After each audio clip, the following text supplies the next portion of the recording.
Our guest today is Stephen MR Covey. Stephen has made it his life's work to understand trust in leadership.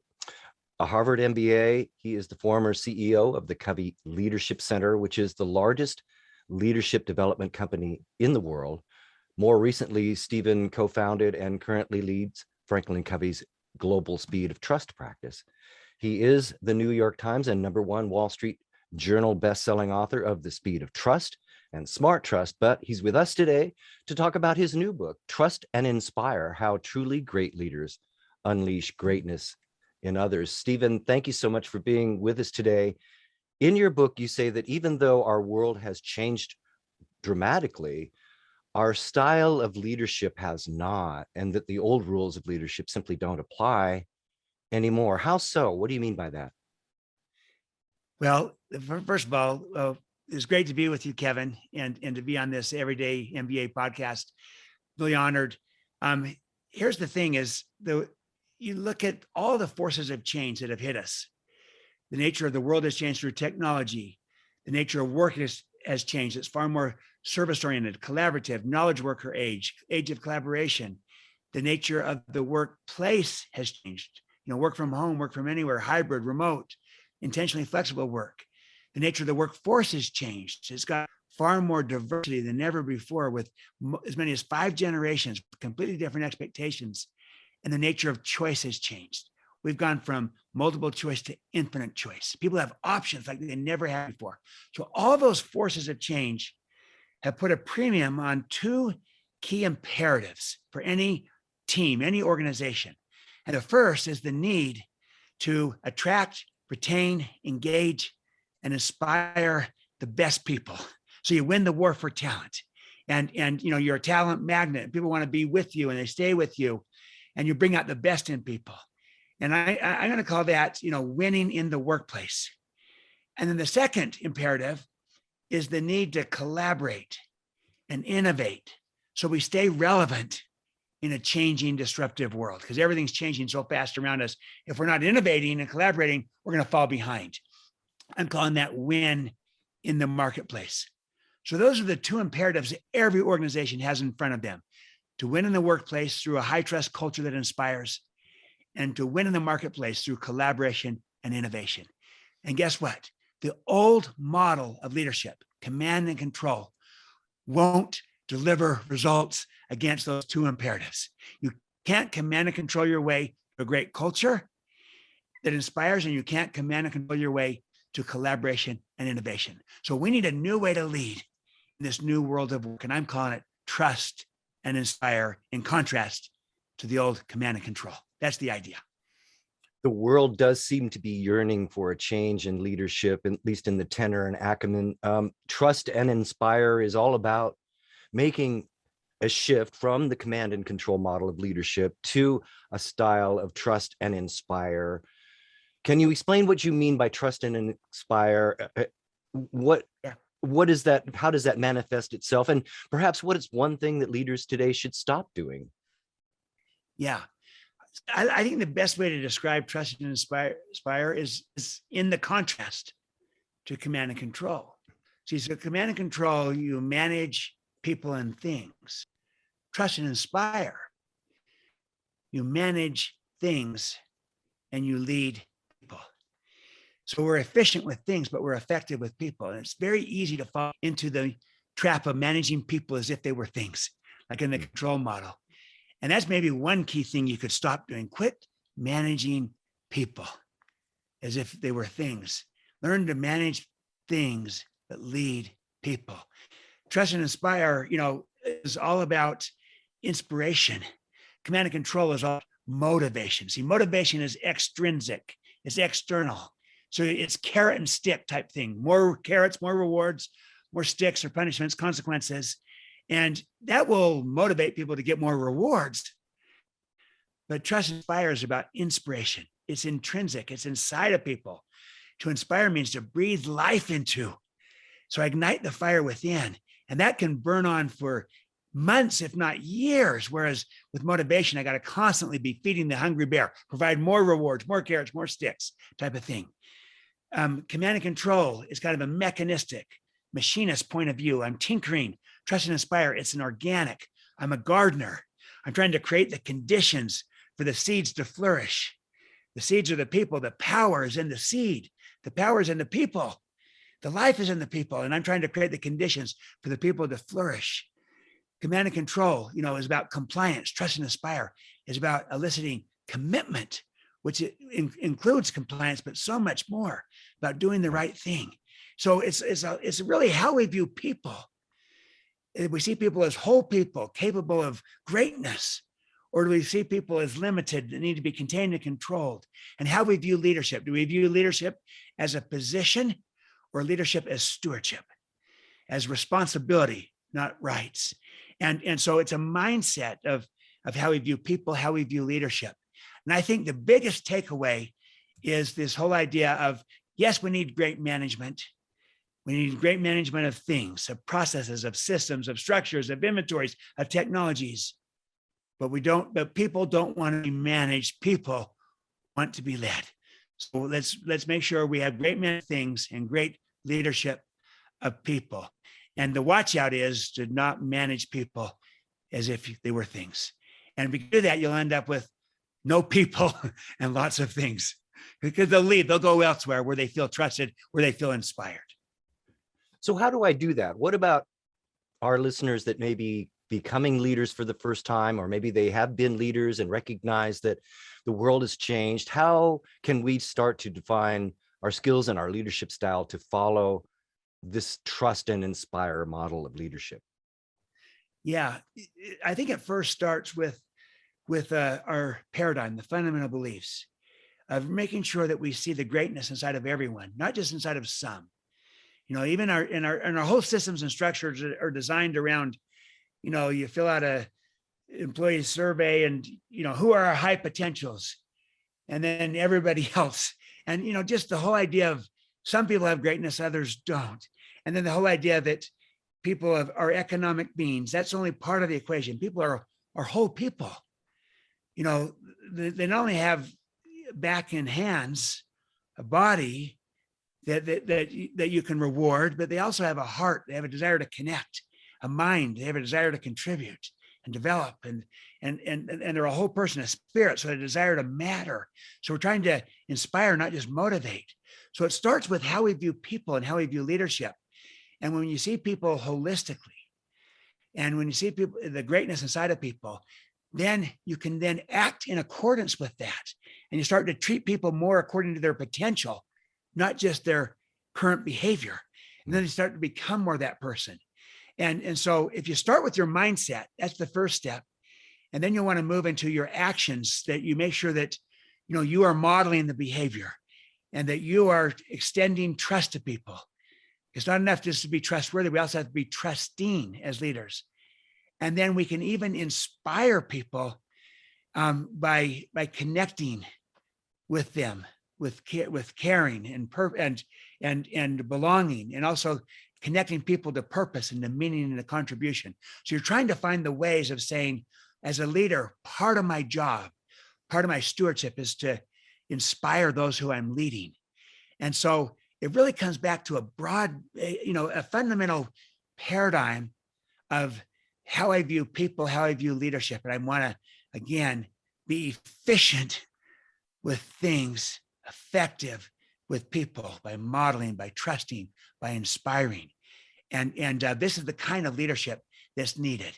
And I would just say to our listeners and viewers, as you think back, think of the great leaders in your life at different times in your life. Maybe you're a first leader, a first boss, or maybe it was a coach, or maybe it was a mentor, maybe it was a parent or clergy, or someone, a neighbor, a friend, someone who believed in you, who had confidence in you, who maybe saw more in you than you saw in yourself, who gave you a chance, who extended trust to you, who trusted and inspired you. What that did for you. You don't need to be managed with someone like that. You were inspired by it. You probably rose to the occasion. You wanted to prove it justified. And so if someone was like that for you, could you be like that for someone else?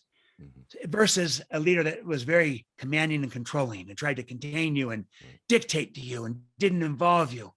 just the contrast is so striking. So, maybe come back to that. That's what we all want, to be trusted, to be inspired. We are speaking with Stephen MR Covey about his new book, Trust and Inspire: How Truly Great Leaders Unleash Greatness in Others. Now, Stephen, you mentioned stewardship earlier. I want to ask you about the three concepts of stewardship in your book: modeling, trusting, and inspiring. How do they work together to help define a new way to lead? I love this question because these stewardships, they're independent, but they're interdependent. They are connected, and they describe overall what you do as a leader. That's why I use the word stewardship to convey that these are responsibilities, not just rights. See, sometimes people focus, with your rights as a leader, as a manager, and that's the idea that that's a position. Stewardship, these are implicit duties, responsibilities that are inherent in leadership itself. And a stewardship is a job with a trust. So these are three jobs with a trust for any leader. And the first is that I model, and then I trust, and then I inspire. And here's how they're connected, because the modeling demonstrates who we are as a person. It's our credibility.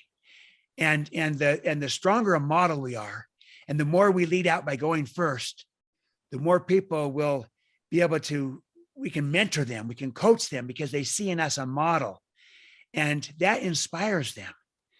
Then when I trust people and extend trust to people, and I'm trusting of others, not only do they rise to the occasion, not only do they perform better, not only do they give the trust and reciprocate it back, it also inspires them.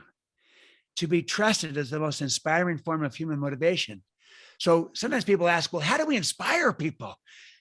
Doing the very first two stewardships will inspire people. When you are a model, that inspires. When you trust others, that inspires them. Then when you add to it, connecting with people through caring and belonging, and connecting people to purpose and to meaning, to contribution, to mattering, that also will inspire. And so in a sense, they kind of build up to this inspiration. Modeling and trusting build you up to inspiring. But independently, they're also valuable because the modeling is our credibility, who we are. And the trusting is how we're leading. Are we leading by controlling people or leading by trusting people? And then that moves us to being able to really move to inspiring. And I think, Kevin, that this is where leadership is going. It's going towards inspiration, in inspirational leadership. And so, and my premise is that inspiring others not only is a competitive advantage, inspiring others is a learnable skill.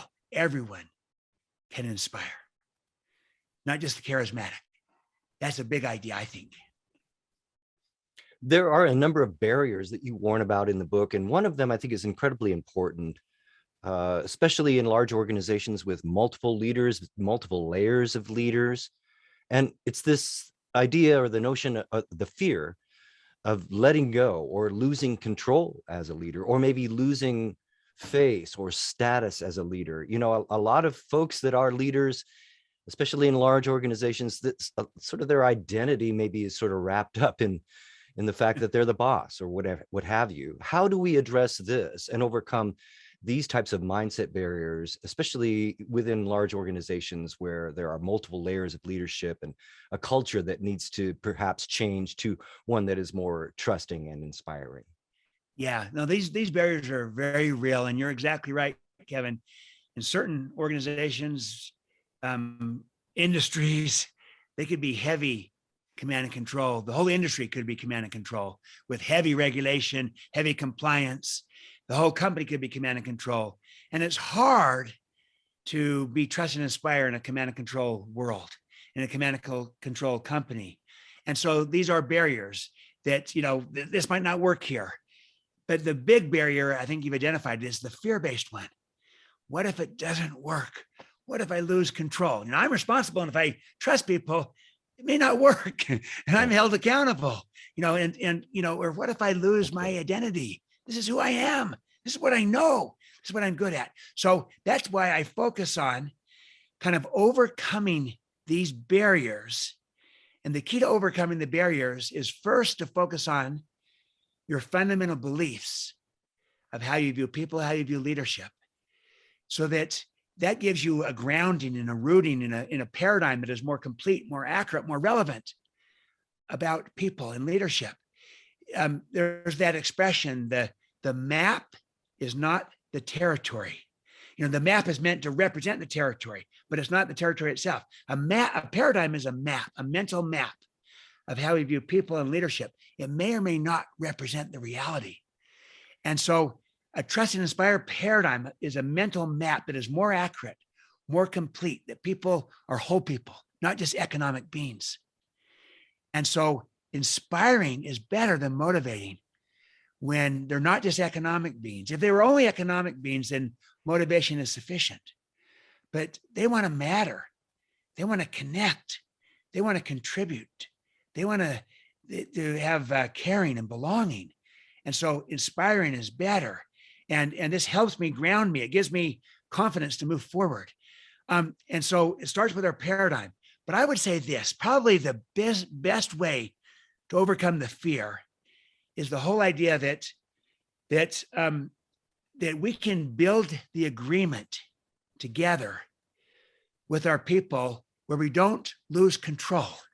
In other words, we focus on building an agreement where we create expectations and we mutually agree to a process of accountability in an agreement in which we're extending trust to people.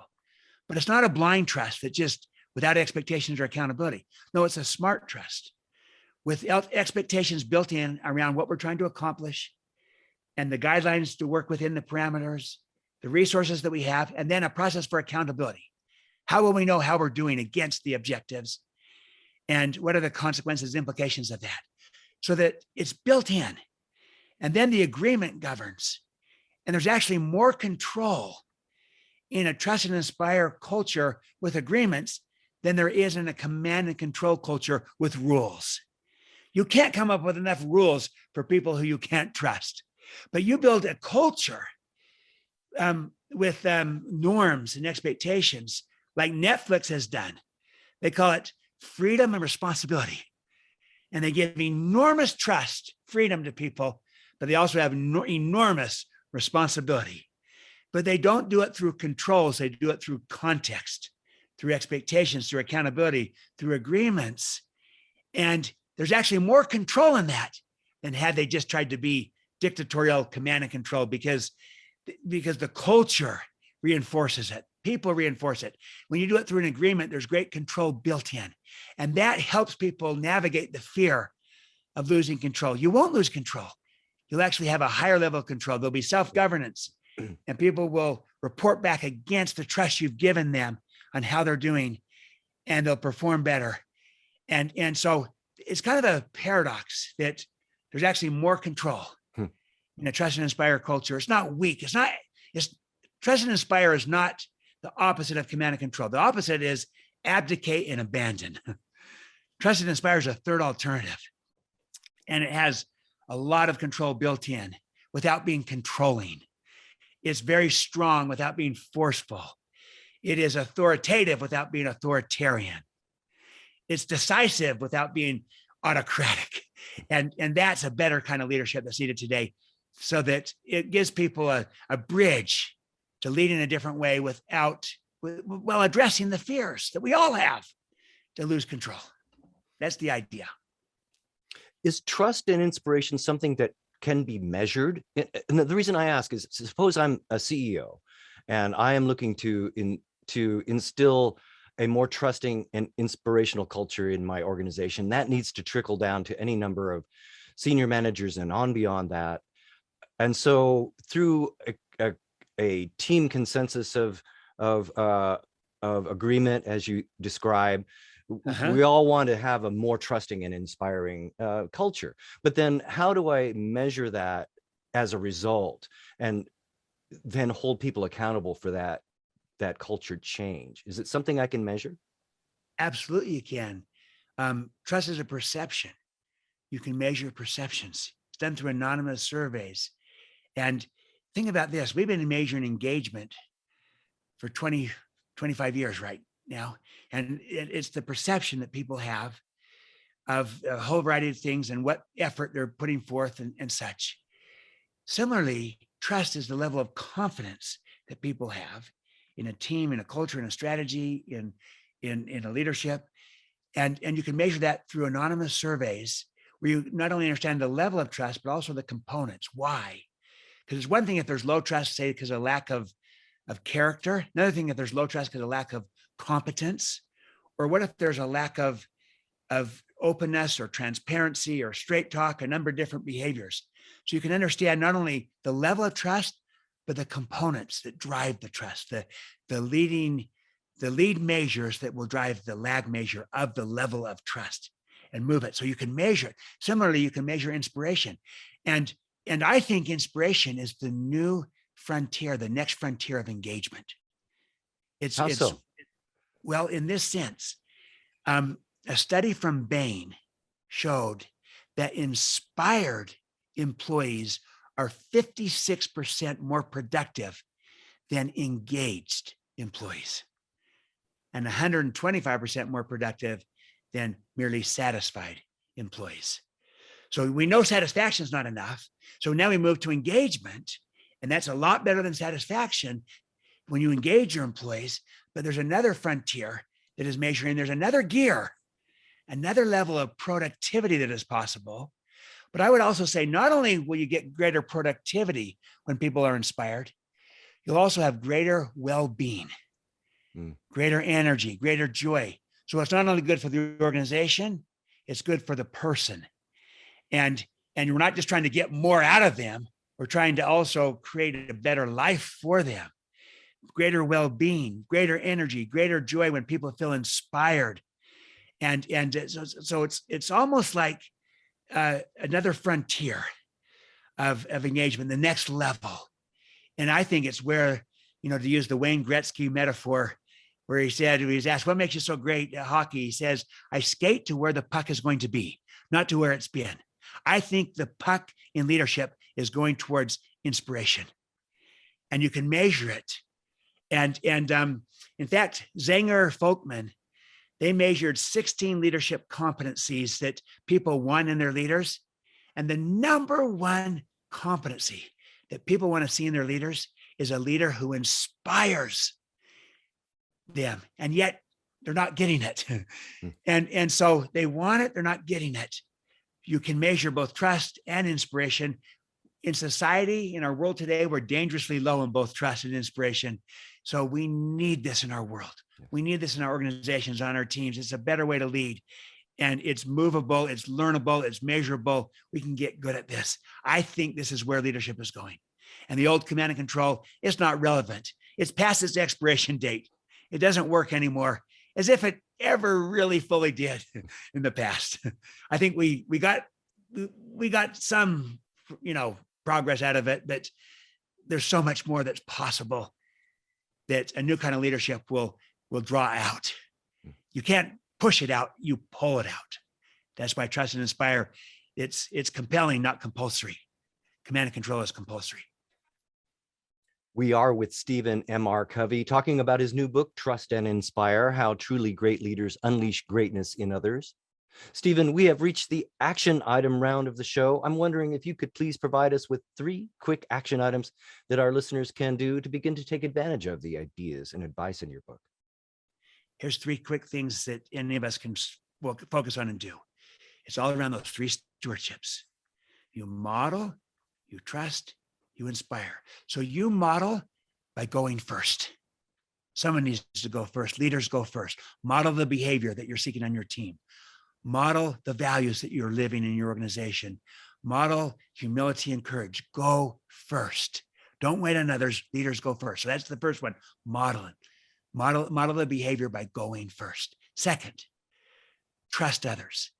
You could have 2 trustworthy people working together, but no trust between them if neither person is willing to extend trust to the other. So not only be trustworthy, be trusting as a leader. lead out in extending trust to others, not blindly, but smartly, always with an agreement of expectations and accountability. Become more trusting as leaders with these agreements that you set up. Third, inspire others. And you might say, well, I'm not charismatic. I can't inspire.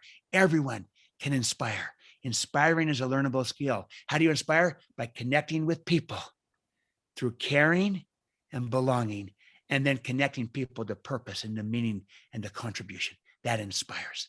So those are three things. Model by going first, trust by being trusting, and inspire others by connecting with people through caring and connecting to purpose, to meaning and contribution. That will move the needle. Well, Stephen, it's been great speaking with you today. We're almost out of time, but before I let you go, one last question. You've given us some great advice here today, but what was the best piece of advice that you ever received, and how has it shaped who you are? I received it from my father, who taught me this. He said, seek to bless, not to impress. So before I give any presentation, before I do a podcast, I kind of come back. What's my motive? What's my agenda here? Am I trying to impress, or am I trying to bless? And by focusing on seeking to bless, not to impress, then I get into service above self-interest. I get into my people's heart rather than their head. And I also make it about them, not about me.